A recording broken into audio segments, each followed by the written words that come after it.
Pega vlog time, everyone. This is the part of the show where I start to say a lot of things that probably would normally not say on the show, and we have our heart-to-hearts, and you guys get to know what I'm really thinking, as well as different things that are going on with the show and new things that are coming. Right?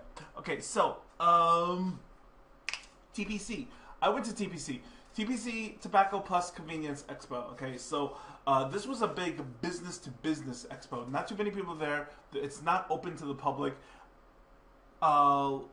Basically, you know, as long as you were in the business, right? Anybody was there. From different kinds of distributors, like U.S. distributors, like Vapor Beast and stuff, to a lot of different other kinds of other companies that were. Not exactly distributors, but I would say that they're more like trading companies where they basically collect like all the companies from Alibaba and then, you know, try to get a good deal with it and then redistribute it again to local mom and pop brick and mortar stores. Okay. The excellent part about this stuff is that like I got to get close to E-cig cigar. So, for those of you who think that it's called E-cig cigar, it's not Yee like Tee or whatever, it's E-cig. And the high means like ocean because they're kind of like in the ocean and stuff. So, that is how it is actually pronounced, E-cig cigar. And, whatever, if you guys want to continue calling it E-cig, whatever. Another thing that I got to get close to was AWT. A couple of people have been talking about AWT batteries in my Straight Volt episodes, and yeah, what's really cool about that is that I spoke to them directly, and they are willing to supply us with a buttload of samples so that we could go ahead and test them on the Straight Volt for ourselves to see if these graphs actually match up. So we shall see. We will find out how good it actually really is. SX Mini. We're going to talk about SX Mini later on in this episode of the Pega Vlogs. And big shout out to a guy that I met at TPC, which is the owner of Veritube over here. His name is Perry. Very, very knowledgeable guy. Another shout out that I want to do is Mr. Chen from E-cig Cigar. I want to show you guys something really, really cool. I don't know if the focus is on this thing, right?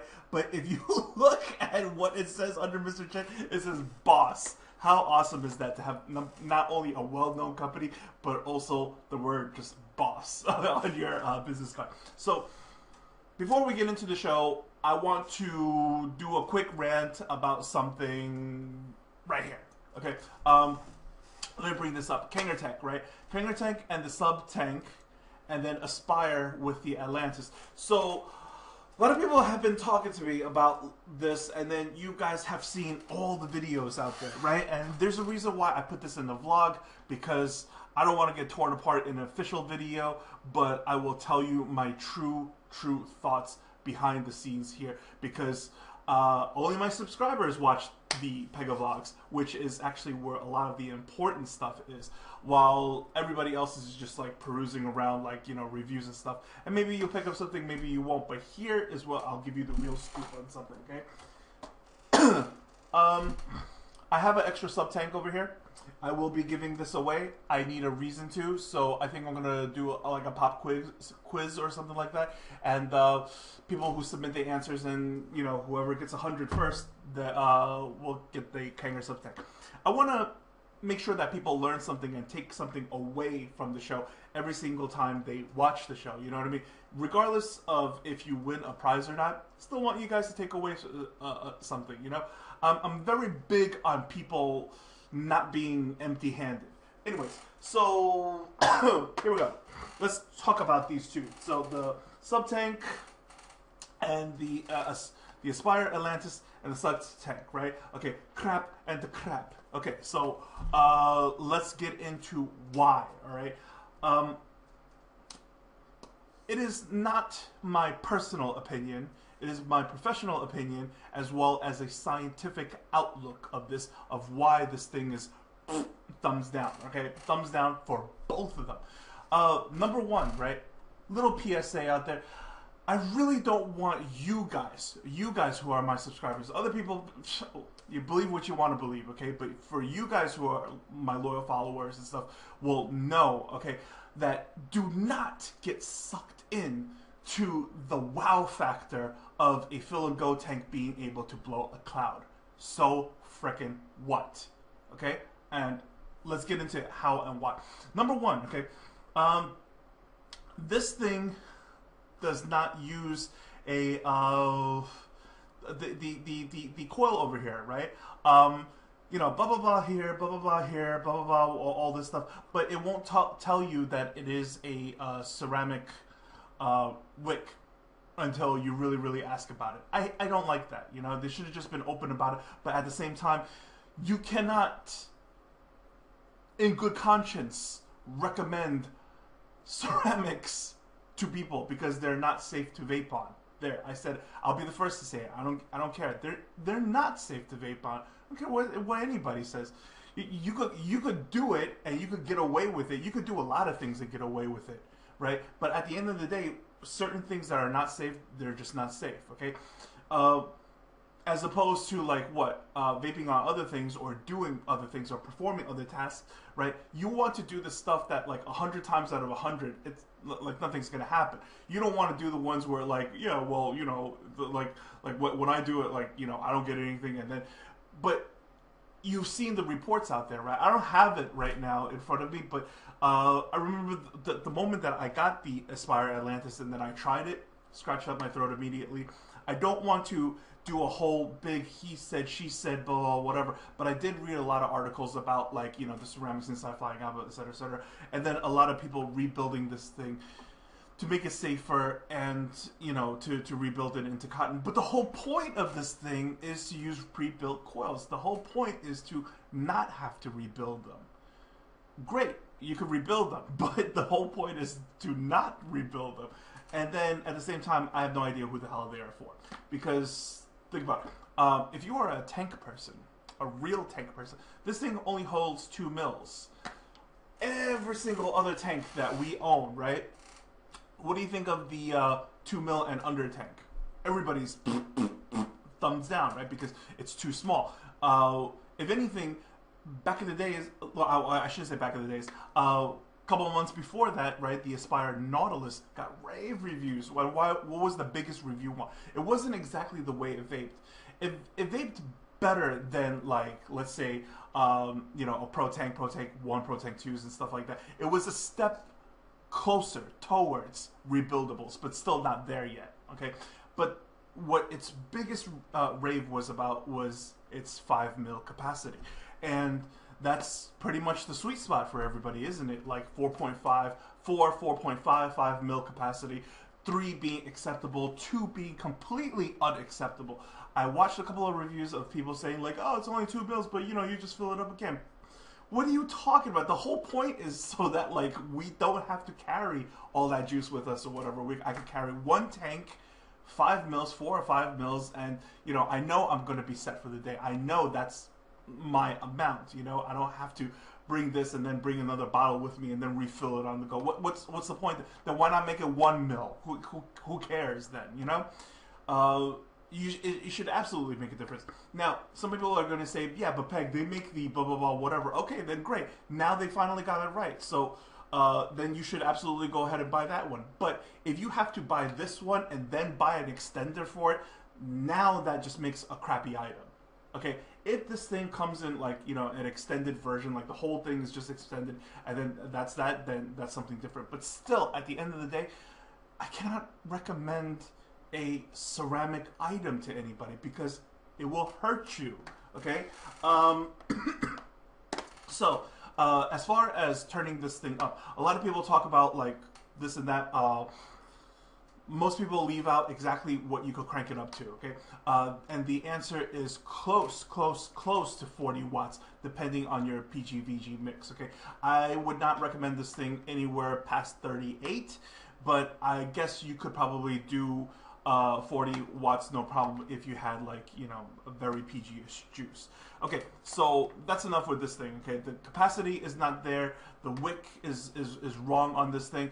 And when you're really talking about, like, building you know, big clouds or whatnot. True, 30 watts can produce some clouds if the airflow is right on this thing, and that's what it's built for. It's built for like the lung hits, and it's saying so by the size of its drip tip. But the thing is that, like, who is this for? It's not for a newbie vapor, because newbie vapors who are just coming off of cigarettes, they need resistance because they need to mimic the draw of a cigarette butt. And nobody who's new to vaping or whatever are just able to perform lung hits. So lung hitters are people who are experienced vapors. And experienced vapors who are already into rebuildables, half of the fun is in the rebuilding, right? Have we lost sight of that? We've completely lost sight of that and just been like you know, what is it, like insects to lights, you know, and being drawn into like this wow factor of it. The wow factor is not that big of a deal,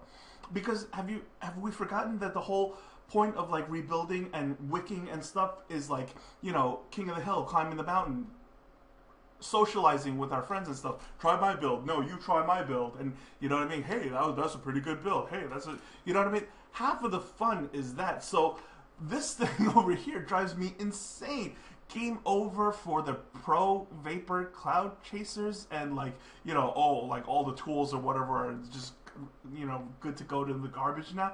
This is the biggest, like are you serious? You think that, like, because you're Atlantis, like, I'm gonna just get, okay, look, what is a game changer? What is really a game changer? Okay, a game changer is, you know, this is going to change the way we vape, and it makes me put down what I had before. Like, for many of you guys out there who are on the box mods, whether it's regulated or unregulated, right? When was the last time you picked up, you know, a regular mech mod? You know what I mean?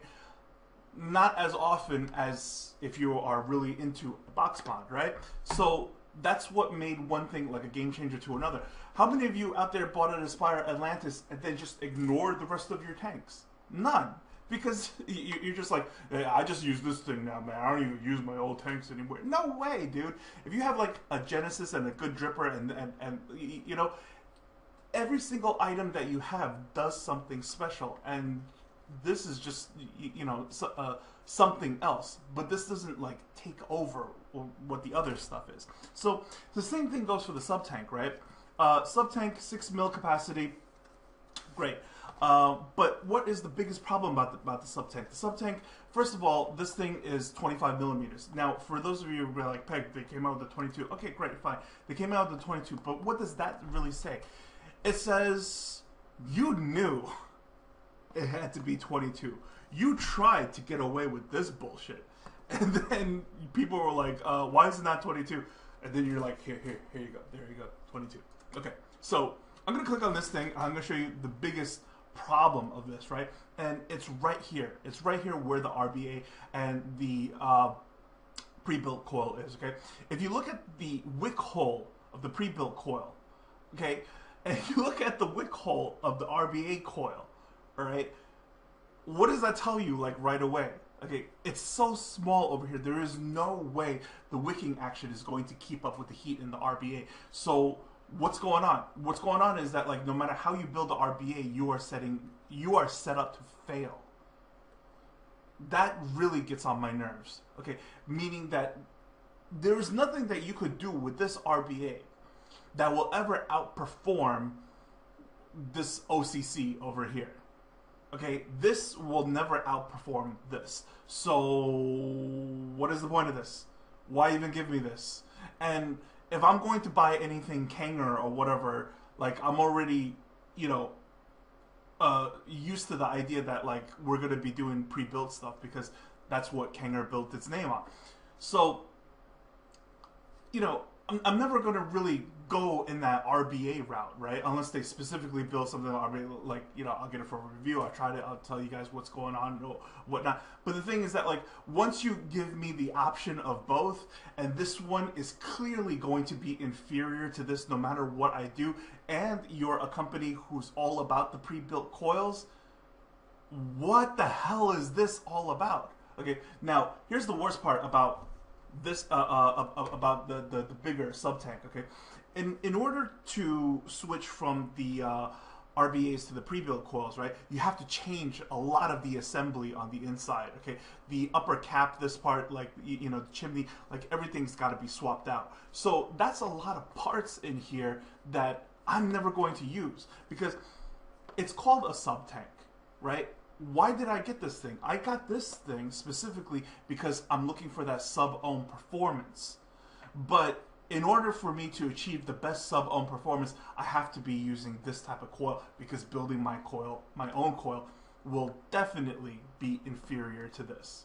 You see what I'm saying? So when you buy this kit, you're going to get like a bunch of parts in here that account for like, you know, kind of sort of 35 to 40% because that's how many parts goes into you have to swap out in order to do so you're paying for 40% of the kit that you don't need. That kind of hurts. That's kind of stupid, you know. I get it if, like, you know, I buy an item and it has a couple of spare parts. I may or may not use it or whatever because they're spares, right? When I get to it, I'll get to it. But I want them. They're mine, you know. As opposed to spare parts on the inside that like are that just makes the tank inferior. Like I'll build it for fun every now and then, but then I'll realize, oh yeah, it's not good. So I'm just going to switch back to the, you know, this little coil, which is so much easier to switch back to. And when you use this coil, right, you get more juice capacity. So many pros using this coil, so many cons using this coil, so why even give it to you? So it's in my opinion, and therefore, you know, we have to charge you more. Gimmicky, completely gimmicky, and that upsets me about both items. So really, guys, F what you heard, you know, about both of them, because that's why I didn't review either one, because they're both that bad in my opinion. I hate to say it, but I don't know what everybody else is caught up in the whole, like, you know, how big it vapes and whatnot. But then there's other tanks out there, like, you know, like the Delta and stuff. That's a, you know, that's a pre-built coil, and that vapes so much bigger. You know, of course the Delta came out a little bit later, but still, the point is that, like, the wow factor of a pre-built coil able to blow some clouds or whatever shouldn't be a big of a deal to the point where we're using words like game changers, because they're not game changers, okay? They're game changers in the world of pre-built coils and stuff like that, but they're not game changers to all the advanced stuff that we currently already use, and that's where my point really is, okay? If you go ahead and buy a Kanger sub-tank or Aspire Atlantis or whatever, it's not going to stop you from using the stuff that you currently use as an advanced vapor. So am I recommending people to rush out and go get one? No, not really. And as far as people who are beginner vapors and stuff like that, would I recommend this item? No, not at all, because these things are so damn airy. And I know for a fact that a newbie vapor needs resistance to mimic that cigarette. This is just going to send him back to cigarettes. So either way, I don't know who it's for. Sure, they're selling very well because of all the hype that's out there, but really, like, I don't know. The hype of this thing, it doesn't really apply to me as an advanced user. I don't see it applying to you guys as an advanced user, and I definitely don't see it applying to any new user either. So that's enough of this nonsense, okay? Let's just get out of this already. Okay, quick thing I want to throw out there. Again, me and Matt would like to thank you guys very, very much for the whole, you know, accepting the amp hour, you know, and the Street Vault. We love doing that, the shows for you guys, and especially, you know, the responses on those things are great. Quick thing about Matt is that his computer was down for a few days, but the episode 2 of the amp hour is coming really soon. And maybe I'll be able to put it up tomorrow night, if not Sunday night.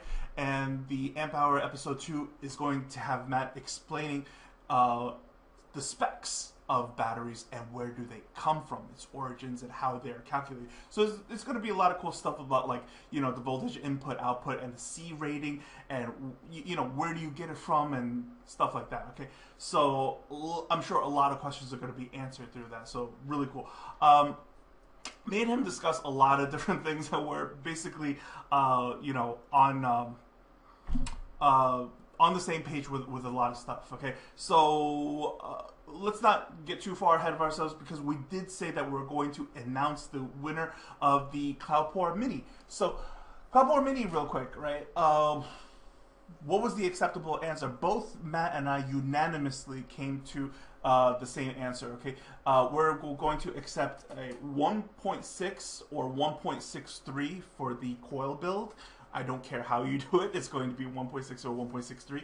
And the battery that we accepted was the NCR 18650B from Panasonic. Not the BD, but the B. Okay, here's the reason why. Okay, the NCR 18650B is 6.8. Now, the Cloupor Mini requires 7 amp draw. Of course, it's under. You should not be doing anything at pulse ratings and stuff like that. But still, at the same time, we want people to start buying things and using things and looking at things in, you know, real world ways, right? So going 0.2 over, that's going to be fine. That's going to be absolutely fine. Okay, especially, you know, just taking a puff on it. It's 0.2 into the pulse area is going to be more than fine. It's not a big deal, and totally worth the 3,400 milliamp hours, as opposed to all the other batteries that were mentioned. Some people mentioned the LG MH1. Excellent guess. Personally, Matt and I feel as if the LG MH1 is going to be the new, you know, big boy battery for, like, you know, life and stuff like that. We assume that it's going to test very, very well. I'm trying to get my hands on an MH1, and then we will see exactly what happens on that. But most likely that will probably be our big battery recommendation on the MH1. But not yet.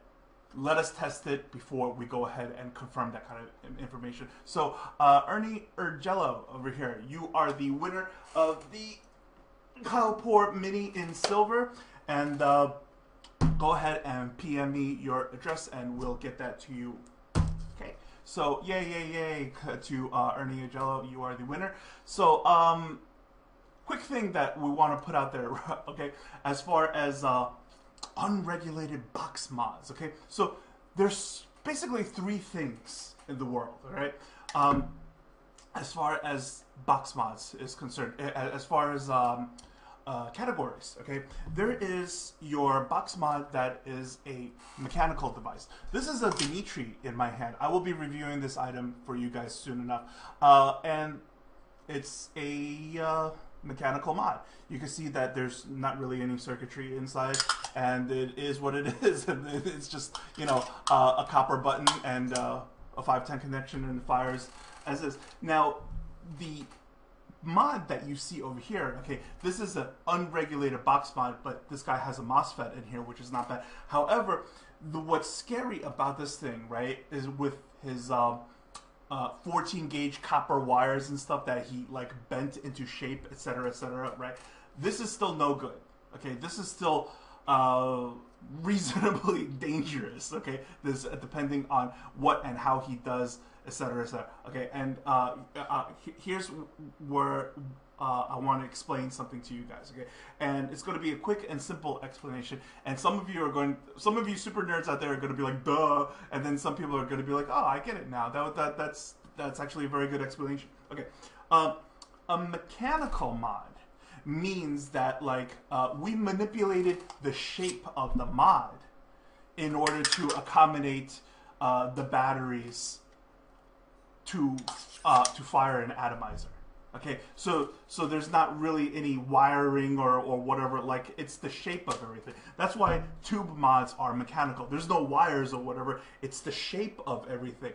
If anything, you know, the outside of the body, right? If the outside of the body is not twisted together, the circuit is not complete. So, if anything, when you guys fire a mechanical mod, when you hold the body is completing the circuit. You are holding the circuit in your hand, okay? While other unregulated box mods or whatever, like this one, right, it is a Hammond box. And what happens is that they bend like all these copper wires and whatever, right, to manipulate the battery sled, the button, and the atomizer so that it all works in this box. Do you see the difference? One is to manipulate the box or the mechanical mod, right? This is like our box. It is manipulated into a shape so that it can fire an atomizer and hold a battery and complete a circuit. This is manipulated. This is a non-manipulated box where we use wires and stuff or whatever in order to make everything connect. Okay, so in this situation, okay, is where the MOSFET needs to come into place, because when you run things like this, right, you know, you run so much current through this.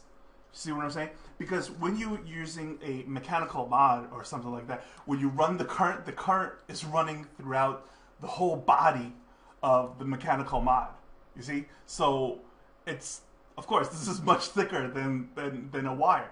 But when you're running it, like, you know, zooming it through wires and stuff is going to get hot.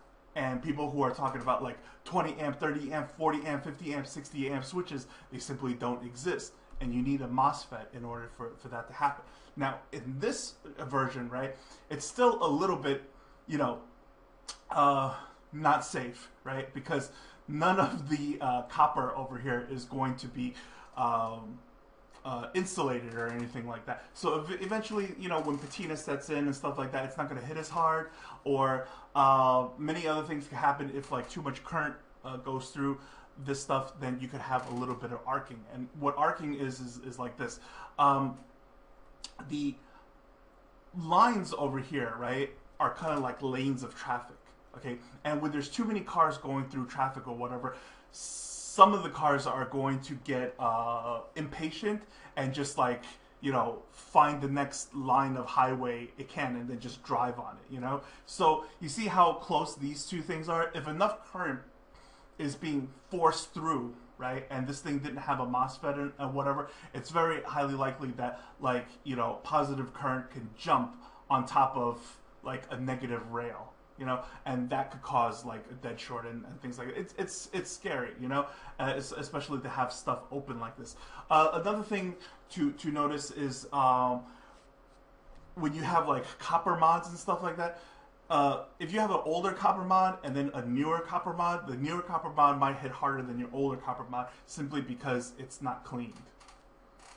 So a lot of things to consider. So when you see like reviewers review different mods and this and that, you know, the first day and stuff that they're able to get away with, like, you know, their unregulated and unsafe mods that hasn't gone south yet, and then, ooh, it's hitting so hard, it's performing so good. Yeah, that's now.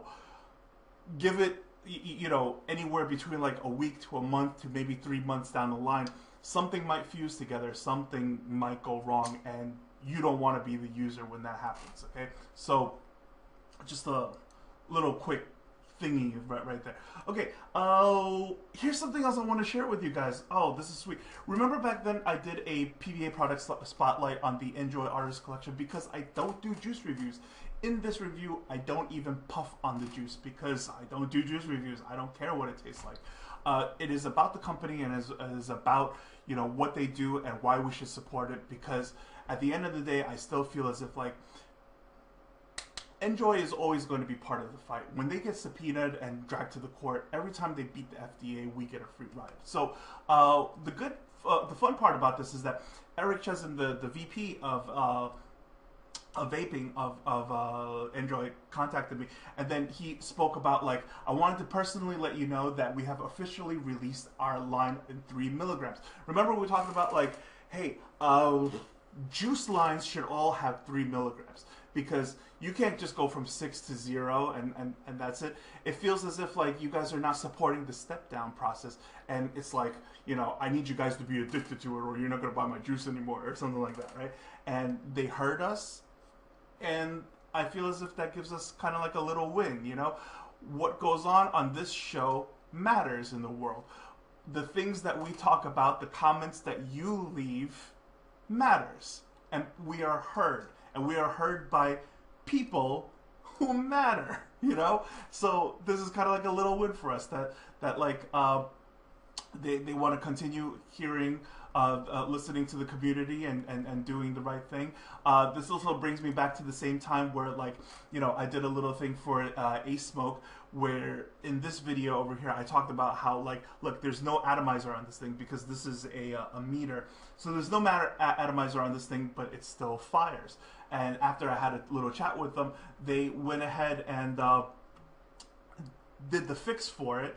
And I have a photo of the fix right here, which is the Ace 50 with no atomizer on it. When you try to fire it, it'll actually say no atomizer.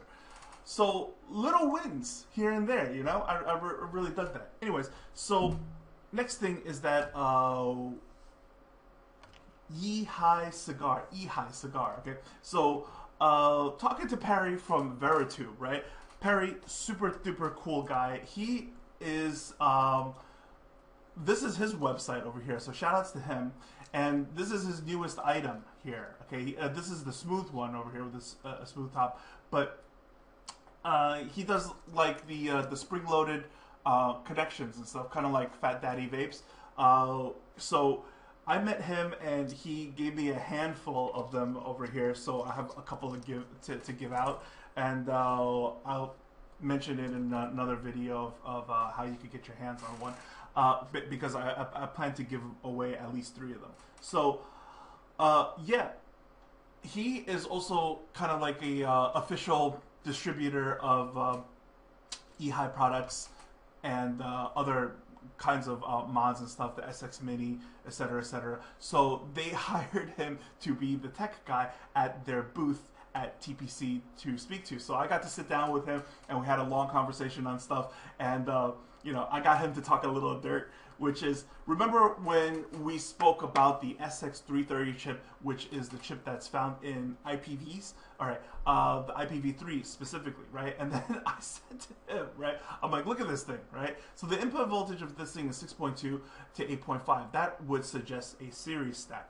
And then the input current of this thing is 40 amps. But we all know that there's no 40 amp battery. I don't care what Imran says, there's no 40 amp battery. So what happens? Well, the thing is that, like, he explained it like this, right? Because this chip is not pulse width modulated, okay? So pulse ratings and stuff like that do not apply when used in these applications. So what does that mean? That means that if your battery is good for up to 20 amps, 20 amps is what you're gonna get. So if your battery is up to like 30 amps and stuff like that, right? The 30 amps is what you're going to get. Had you put in a series stack in here with, like, you know, you know, let's say the best that we could do is maybe in around like 25 to 30 amps or something like that. When you try to crank it up to 150 watts, it will step you down. It will not allow you to fire that 150 watts. It will just constantly step you down until you have sufficient battery in there. And I'm like, well, then in this application, if you had to use replaceable round batteries and stuff, then it would suggest for both a series and parallel stack here. And he's like, right, it would need a series and parallel stack. And then I'm like, so what's going on here? And then he said the same thing that both me and Matt also agree on, which is they should have used the LiPo. They should have used the LiPo for this thing. So quick question to leave in the comments down below, right? If you watch the video up to this part. Who do you think is in the wrong here? Should E-cig Cigar never even have bothered to release something of this type of specs where it would require you know, real world, that like you would have to if you would have to do a chip for this, right, it would have to be either a LiPo or it's going to require quad batteries, or it's absolutely Pioneer's fault where it's like, dude, you know what the specs of this thing is, but you decided to release the IPv3 and you know it only supports dual batteries, and clearly you are just underpowering what this chip can do. So whose fault do you think it is? Is it Yeehi's fault or it's Pioneer's fault? I'd love to hear what you guys have to think about that. So moving on over here, real quick, we got to talk about this, right? Which is the SX350 chip. Okay, there's the SX350 chip over here and the SX350J.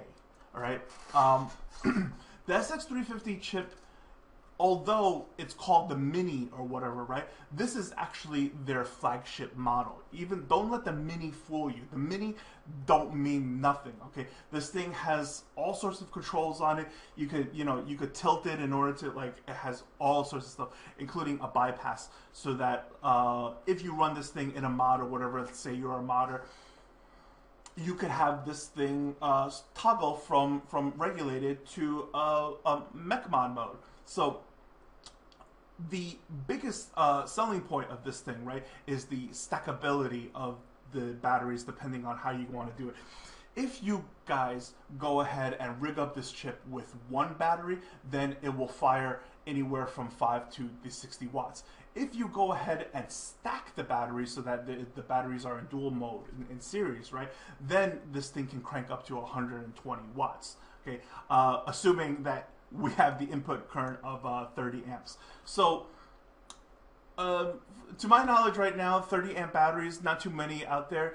I believe the LG HB2 is the 30 amp battery at the moment, and it might be replaced by something called the HB6, but we will get more into that during the straight volt stuff and when we hardcore talk about batteries, okay? So, regarding this chip real quick, right? This is not a temperature controlled chip. The temperature controlled chip is going to be called the J model, and the J stands for joules. From their quote, from quoting Perry, the thing is that I was like, why joules?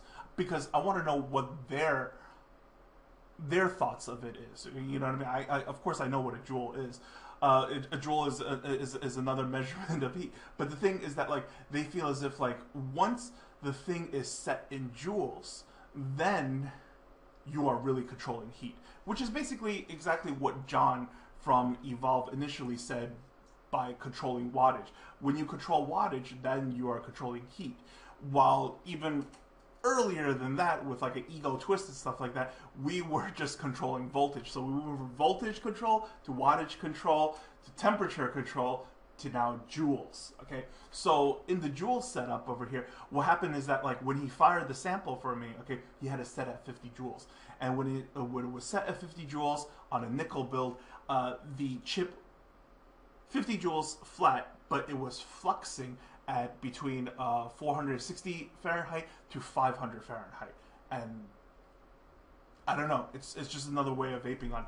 I didn't vape on it per se because they didn't have it wired in a mod. They kind of had it just wired out with an atomizer and a battery, so it's all Frankensteinish. It's not something that you could vape on. It's just something that you could fire and take a look at what's going on. And as the juice was getting dry on the atomizer, it would begin to produce less and less vapor. So the idea of it is still there, that you will not receive a dry hit with this thing. As far as pricing is concerned, okay, I don't know what the price is. They don't know what the price is, but what I can tell you is this, okay? The SX350 Mini for the chip retail is going to be $80.